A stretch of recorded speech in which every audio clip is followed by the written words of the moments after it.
Umidigi G1 è uno smartphone low cost che l'azienda ha lanciato sul mercato insieme all'Umidigi G1. I due smartphone sono praticamente identici da un punto di vista tecnico, ma si differenziano dal punto di vista estetico. All'interno della confezione, insieme allo smartphone, troviamo una cover in silicone trasparente, e il cavo USB di tipo C, e il caricabatterie da 10 watt, la spilla per rimuovere il carrellino delle SIM, ed il manuale utente. Umidigi C1 è realizzato interamente in plastica, ma la qualità costruttiva è abbastanza buona. Sul lato destro troviamo il bilanciere del volume ed il tasto di accensione, mentre nella parte sinistra lo slot per le due nano SIM, o per una nano SIM ed una micro SD. Nella parte inferiore ci sono il microfono principale, la porta USB di tipo C, e lo speaker, mentre in quella superiore il secondo microfono, ed il jack audio da 3,5 mm. Il lato B dello smartphone ha un design gradevole grazie ad una finitura satinata, ed al modulo fotografico trasparente che ospita le due fotocamere ed il flash LED. Inoltre, sono presenti il logo Umidigi ed il suo motto. La parte posteriore si caratterizza per dei bordi curvi che differenziano questo Umidigi C1 dall'Umidigi G1, che invece ha una back cover completamente piatta che può ricordare l'estetica degli iPhone. La parte frontale è un po' retro a causa dell'utilizzo del notch. L'Umidigi C1 integra un display da 6,52 pollici con risoluzione HD+, ed una luminosità massima di 500 nits. Non siamo di fronte allo smartphone con il migliore display presente sul mercato, ma è adeguato per la fascia di prezzo. L'Umidigi C1 utilizza una CPU MediaTek MT6739, affiancata dalla GPU PowerVR G8100, da 2 GB di memoria RAM e da 32 GB di memoria interna espandibile tramite microSD. Purtroppo questo smartphone non integra un lettore di impronte digitali, e quindi per poterlo sbloccare bisogna affidarsi alla fotocamera frontale tramite riconoscimento del volto 2D, non molto sicuro, o ai classici sistemi di sblocco, sequenza, PIN o password. Questa assenza è abbastanza grave visto che ormai la quasi totalità degli smartphone integra il lettore di impronte digitali per sbloccare rapidamente il dispositivo. Lo smartphone integra un solo speaker e la qualità audio è nella media dei dispositivi della stessa fascia di prezzo. Non manca il jack audio da 3,5 mm che nel tempo sta sparendo da tutti gli smartphone. Questo smartphone utilizza come sistema operativo Android 12 Go, la versione di Android pensata per i dispositivi che utilizzano un hardware di fascia bassa. Le patch di sicurezza sono quelle del 5 giugno 2022. Il software presenta praticamente tutte le classiche funzionalità di Android, tranne la pagina Discover, che generalmente si può raggiungere con uno swipe verso destra dalla schermata principale. È possibile muoversi all'interno dell'interfaccia tramite le classiche gesture.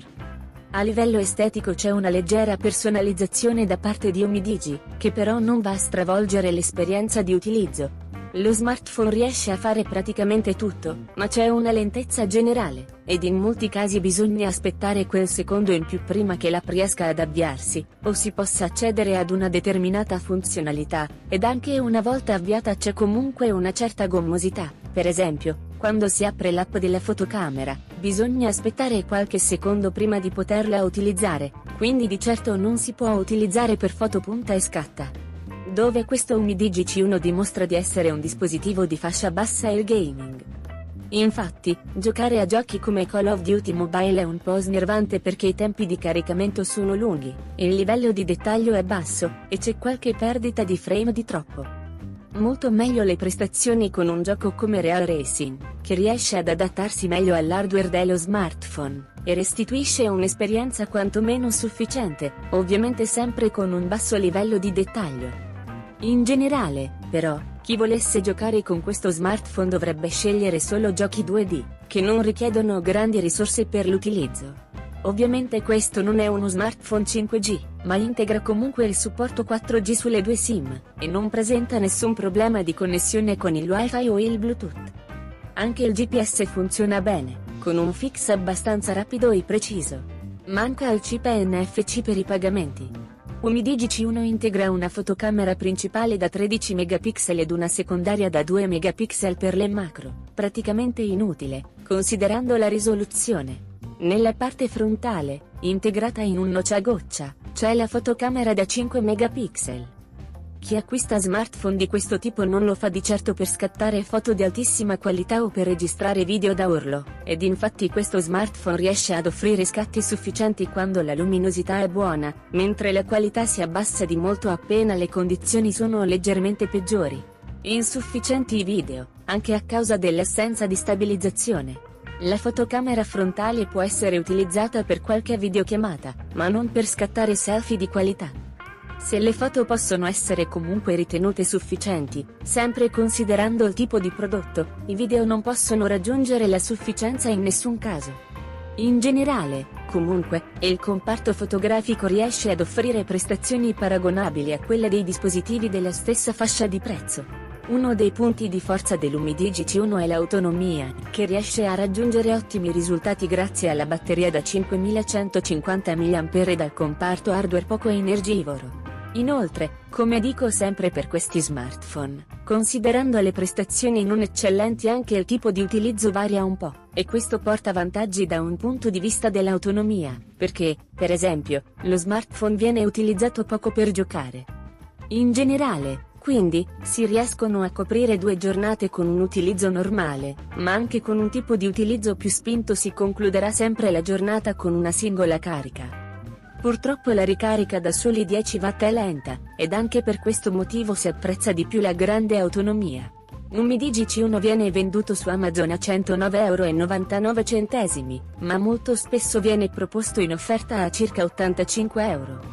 A prezzo pieno è difficile consigliare questo smartphone per chi ha quella cifra, o spendendo solo poco di più, si possono trovare dispositivi di qualità superiore, come per esempio il Redmi 10 e il Realme 9i, e non solo, ma a circa 85 € può essere considerato un buon acquisto per chi volesse avere un secondo smartphone da affiancare a quello principale, o come regalo per una persona anziana, che di certo non cerca un dispositivo con prestazioni da top di gamma, ma apprezzerà molto la buona autonomia.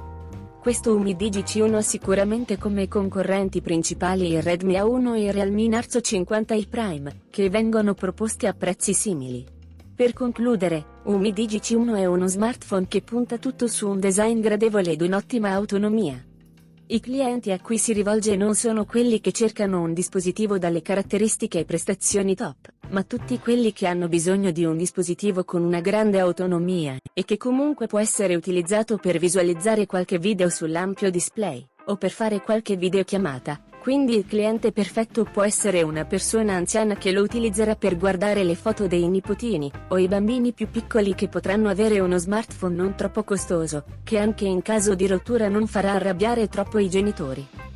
Se ti va, lascia un mi piace al video ed iscriviti al canale. Presto arriveranno altri video ed altre recensioni interessanti, quindi attiva la campanellina per ricevere una notifica.